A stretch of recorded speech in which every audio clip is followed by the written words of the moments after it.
নামাজের বিছানা পা দিয়ে ঠিক করা যাবে কি না, বেসিং এর উপরে পা তুলে উজু করা যাবে কিনা, পাকা চুল তোলা যাবে কিনা, বিছানা জায়নামাজ বিছিয়ে নামাজ পড়া যাবে কিনা, গর্ভের বাচ্চা নষ্ট হলে কতদিন পর নামাজ পড়া যাবে, মেয়েরা হিজাবের উপর সিজদা করলে তা হয় না, এ বিষয়ে আমাকে একটু জানার উপকৃত হতাম। দেনমোহর আদায় করার আগে স্ত্রী মারা গেলে দেনমোহর কিভাবে আদায় করব, সংসার বাঁচানোর জন্য এবং মায়ের সম্মান রক্ষার জন্য স্বামীর কাছে মিথ্যা কথা বলা যাবে কিনা, বাসায় সালাত আদায় করার সময় আমার পোষা বিড়াল সামনে এসে বসে থাকে, এতে সালাত হবে কিনা, হায়েজ অবস্থায় কি রাতে সিজদা করা যাবে, আর এই অবস্থায় কি কি আমল করা যায়, আমি বাইরে থাকি, আমি যদি আমার বইয়ের গোপন ছবি মোবাইলে রেখে পরে দেখি আমার কি গুনাহ হবে, কাজী ছাড়া দুজন কালিমা পড়ে বিয়ে করে বিবাহ হবে কিনা, অন্তরে কুচিন্তা আসে এবং আমলের ইয়া আসে, আমাকে পরামর্শ দেন প্লিজ। নামাজ পড়ার মধ্যে হাত দিয়ে মাথা চুলকায় বা যে কোনো জায়গায় হাত দেয়, সেটা করলে কি নামাজ হবে, মেয়েরা ফর্সা হওয়ার জন্য কোনো ক্রিম নিতে পারবে কি না। প্রিয় দর্শক, আপনাদের যে সমস্ত প্রশ্ন ইতিমধ্যে আমাদের কাছে চলে এসেছে, আমরা সে সমস্ত প্রশ্ন উত্তর দেওয়া শুরু করছি ইনশাআল্লাহ। জান্নাতুল নাইম জানতে চেয়েছেন, হায়েজ অবস্থায় কি রাতে সিজদা করা যাবে, আর এই অবস্থায় কি কি আমল করা যায়। মাসিক অবস্থায় মেয়েরা সিজদা দিবেন না, পাঁচ ওয়াক্ত নামাজ পড়বেন না বা কোনো নামাজ পড়বেন না, কোরআন স্পর্শ করবেন না এবং তওয়াফ করবেন না, এছাড়া রোজা রাখবেন না, স্বামী সহবাস করবেন না, এছাড়া যে কোনো কাজ তারা করছেন, দোয়া দুরুদ ইস্তেগফার, আল্লাহর কাছে প্রার্থনা, ইসলামী বই পুস্তক পড়ায় সব কাজগুলো তারা করতে পারবেন, কোনো সমস্যা নেই। আল মুজাহিদ জানতে চেয়েছেন, বাসায় সালাত আদায় করার সময় আমার পোষা বিড়াল সামনে এসে বসে থাকে, এতে সালাত হবে কিনা। জি আল মুজাহিদ ভাই, কোনো অসুবিধা নেই, পোষা বিড়াল যদি সামনে এসে বসে থাকে আপনার সালাত আদায় হয়ে যাবে।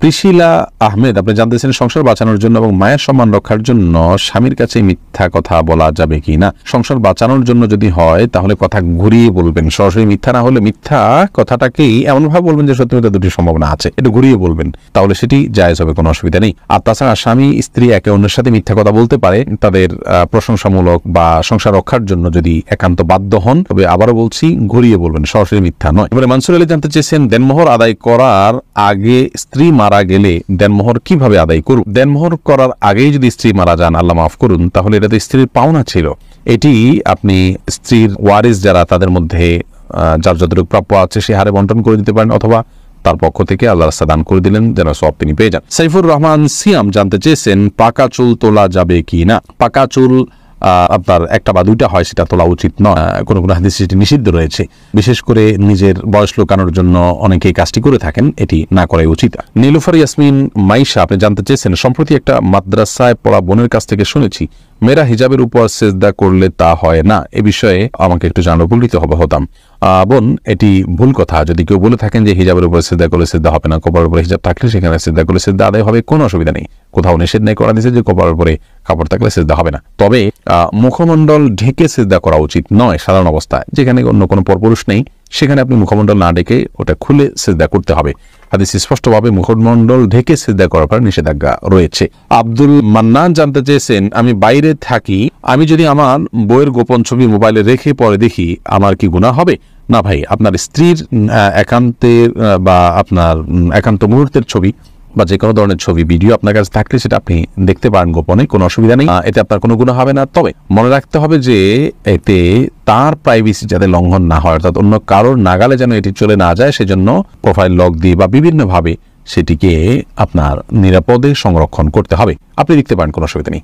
এরপরে এমডি আমিরুল ইসলাম জানতে চেয়েছেন, কাজী ছাড়া দুজন যদি কালিমা পড়ে বিয়ে করে বিবাহ হবে কিনা। দুজন যদি একজন প্রস্তাব করেন আর একজন প্রস্তাব গ্রহণ করেন এবং দুজন সাক্ষী উপস্থিত থাকে, মহানা নির্ধারণ করা থাকে, অভিভাবকদের সম্মতি থাকে, কোনো অসুবিধা নেই, বিয়ে হয়ে যাবে। যদিও ছেলেদের প্রাপ্তবয়স্ক ছেলের জন্য অভিভাবকের সম্মতি কারোর মধ্যে শর্ত নয়, প্রাপ্তবয়স্ক মেয়েদের ব্যাপারে অভিভাবকের সম্মতিকে শর্ত করেছেন অনেক উলামা ইকরাম, যদি ইমাম আবু হানিফার মাযহাব অনুযায়ী সেটি শর্ত নয়। তো বিবাহের মৌলিক শর্ত হলো তাদের উভয়ের প্রস্তাব এবং সম্মতি, দুজন সাক্ষী শুনবেন, পুরুষ সাক্ষী শুনবেন এবং মহানা নির্ধারণ করবে, সেগুলো থাকলে বিয়ে হয়ে যাবে। কাজী এটা বিয়ের জন্য আবশ্যক নয়, কাজী ছাড়াও বিয়ে হতে পারে। আব্দুল্লাহ আল মামুন জানতে চেয়েছেন, অন্তরে কুচিন্তা আসে এবং আমলের ইয়া আসে, আমাকে পরামর্শ দেন প্লিজ। কুচিন্তা এবং খারাপ চিন্তা ভাবনা এগুলো দূর করার জন্য বেশ কয়েকটি ভিডিও আমাদের আছে, সেগুলো দেখে নেবেন ইনশাআল্লাহ। আপনি বাজে কোনো চিন্তা আসলে বাম দিকে থুতু ফেলে 3 বার আমানতু বিল্লাহি ওয়া রাসূলিহি এটা পড়বেন, সেই সাথে আল্লাহ তাআলার কাছে দোয়া করবেন, পানাহ চাইবেন, আল্লাহুম্মা জাআল ওয়াসাওয়িসা কলবি খাশিয়াতাক, আল্লাহ আমার অন্তরের কুমন্ত্রণাগুলোকে আপনার ভয় দিয়ে আপনি পরিবর্তন করে দিন। এভাবে আল্লাহর কাছে দোয়া করতে পারেন, নিজের ভাষায় আপনি বলতে পারেন। সেই সাথে আপনার আল্লাহকে নিয়ে যদি বাজে চিন্তা আসে তার জন্য আলাদা কিছু পরামর্শ আছে, আমাদের ভিডিওতে দেখে নেবেন। ইয়া আসলে সমস্ত আমলকে লুকিয়ে করার চেষ্টা করবেন, এই প্রবণতা আপনার মধ্যে থাকলে এবং এই কসরত আপনি কিছুদিন করলে ইনশাআল্লাহ রিয়া দূর হয়ে যাবে। রেবা তরফদার আপনি জানতে চেয়েছেন, কুড়িয়ে পাওয়া নবজাতক শিশু নিজ সন্তানের মতো প্রতিপালনের ক্ষেত্রে তার পিতামাতার নাম কি নিজেদেরটাই ব্যবহার করতে পারবো, নইলে তার স্কুলে ভর্তি আইডি বিভিন্ন ক্ষেত্রে সমস্যা দেখা দিবে, সমাজে সে তো প্রতিটি ক্ষেত্রে হেয় প্রতিপন্ন হবে। খুবই চিন্তা আছে, আশা করি সঠিক নির্দেশনা পাবো। বোন রাবেয়া, যদি কুড়িয়ে পাওয়া হয় এবং তার বাবা মাকে কোনোভাবেই খুঁজে বের করা না হয়, আজকাল ডিএনএ বিভিন্নভাবে হয়তো খুঁজে পাওয়ার স্কোপ থাকতে পারে, যদি থাকে তাহলে সে চেষ্টা করতে হবে। যদি কোনোভাবে তার বাবা মা খুঁজে পাওয়া না যায়, তাহলে সেক্ষেত্রে আপনার ওই শিশুকে যারা লালন পালন করছেন তার জীবনের তার লাইফ যাতে সহজভাবে চলতে পারে সেটার সুবিধার্থে তাদের বাবা ঘরে তাদের নাম তারা উল্লেখ করতে পারেন, অসুবিধা নেই। লালন পালনকারী ব্যক্তিকে বাবা মার ঘরে নাম উল্লেখ করলেও প্রকৃত ঘটনাকে তারা লুকানোর চেষ্টা করবেন না, সেটি যেন সবাই জানে, সন্তান জানে যে তার বাবা মা ভিন্ন কেউ, বাকি তার সুবিধার দিকে লক্ষ্য করে রূপক অর্থে নিজেদেরকে বাবা মা হিসেবে পেশ করতে পারেন। তাহিদুল ইসলাম পলাশ জানতে চেয়েছেন, নামাজ পড়ার মধ্যে হাত দিয়ে মাথা চুলকায় বা যে কোনো জায়গায় হাত দেয়, সেটা করলে কি নামাজ হবে? হালকা যদি চুলকায় নামাজ হয়ে যাবে, কোনো অসুবিধা নেই, বা হালকা একটু হাত দিলে সমস্যা নেই। কিন্তু এত বেশি চুলকালো, ধরুন 2 হাত ছেড়ে দিয়ে আপনি খুব আরামসে এমনভাবে চুলকালেন যে একজন সাধারণ মানুষ বাহির থেকে আপনাকে দেখে আপনি কি নামাজে আছেন কিনা সেটা নিয়ে তার সন্দেহ হয়, অথবা আপনি নামাজে আছেন এটা বুঝতে না পারে, এরকম যদি হয় তাহলে এটাকে আমলে কাসির বলা হয়। এরকম আমলে কাসির করলে নামাজ হবে না। আর যদি হাইয়া আছে, নামাজের রূপ আছে, আপনি সেই রকম ইয়ের মধ্যেই আছেন, নামাজের অবস্থার মধ্যেই আপনি আছেন, বোঝা যায় যে আপনি নামাজে আছেন, সে অবস্থা বজায় রেখে ধরুন হাতে একটা বাঁধা আছে, আরেকটা দিয়ে হালকা একটু চুলকালেন, মানুষ দেখলে বুঝতে পারতেছে যে আপনি নামাজে আছেন, আপনার ভাবভঙ্গি বাঁধাটা বোঝা যাচ্ছে। এরকম যদি হয় তাহলে এটুকু চুলকালে কোনো অসুবিধা হবে না, জায়েজ হবে। আলামিন হোসেন জানতে চেয়েছেন, গর্ভের বাচ্চা নষ্ট হলে কতদিন পর নামাজ পড়া যাবে? গর্ভের বাচ্চা যদি নষ্ট হয়ে যায় এবং রক্ত ব্লিডিং হতে থাকে, নেফাস হতে থাকে যেটাকে বলা হয়, সেটা হলে সর্বোচ্চ 40 দিন পর্যন্ত তিনি নামাজ থেকে বিরত থাকবেন, তারপর নামাজ পড়তে হবে ব্লিডিং থাকলেও। আর যদি ব্লিডিংটা তার আগে বন্ধ হয়ে যায় 20-25 দিন 30 দিনের মাথায়, তাহলে যখন বন্ধ হবে তখন দেখবেন নামাজ শুরু করবেন। এরপরে এমডি নূর আলম জিকু আপনি জানতে চেয়েছেন, মেয়েরা ফর্সা হওয়ার জন্য কোনো ক্রিম নিতে পারবে কি না? নিজের সৌন্দর্যকে, নিজের প্রকৃত রঙকে লুকানোর জন্য যদি এরকম কোনো ক্রিম ব্যবহার করে বিয়ের সুবিধার জন্য, যাতে মানুষ ফর্সা দেখে বিয়ে করে, পরবর্তী দেখবে যে পুরো শরীর কালো, এরকম করলে প্রতারণা হবে, সেজন্য এটা নাজায়েজ হবে, হারাম হবে। আর এমনিতে নিজের রূপচর্চার অংশ হিসাবে যদি তিনি করেন, এখানে কাউকে প্রতারণা করার কোনো স্কোপই নেই। ধরুন বিয়ে হয়ে গেছে কথার কথা, অথবা বিয়ের এখনো আলোচনাই নেই, তো এই জায়গা থেকে জাস্ট নিজেকে সুন্দর হিসাবে প্রকাশ করার জন্য করছেন, তাহলে সেক্ষেত্রে করতে পারেন। আর যদি এখানে ব্যাপক পরিবর্তন হয়, অর্থাৎ গোটার রংটাই টোটাল চেঞ্জ হয়ে যায়, তাহলে সেটা জায়েজ নাই, কারণ লা তাবদিলা লিখালকিল্লাহ, আল্লাহর সৃষ্টিতে পরিবর্তন করা জায়েজ নাই।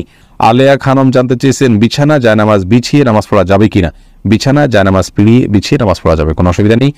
যারা জানতে চেয়েছেন, বেসিং এর উপরে পা তুলে উজু করা যাবে কিনা? হ্যাঁ বোন, বেসিং উপরে পা তুলে আপনি উজু করতে পারেন, কোনো অসুবিধা নেই, যদি আপনি পড়ে যাওয়ার রিস্ক না থাকে বা নিচে পানি পড়ে অন্যদের পরিবেশ নষ্ট না হয় বা সেটা মুছে দিয়ে আপনি করতে পারেন, তাহলে করতে পারেন, কোনো অসুবিধা নেই। তবে পাবলিক প্লেসে এরকমটি না করা উচিত যদি বিকল্প কোনো ব্যবস্থা থাকে, কারণ সেটি দৃষ্টিকটু এবং অনেক সময় সতর লঙ্ঘন হতে পারে বা দেখতে খারাপ দেখা যেতে পারে, অন্য অধিকার ব্যাপারটা সেখানে থাকে, তো সেজন্য এমনটি না করা উচিত পাবলিক প্লেসে। তাসলিমা আক্তার জানতেছেন, নামাজের বিছানা পা দিয়ে ঠিক করা যাবে কি না? নামাজের বিছানা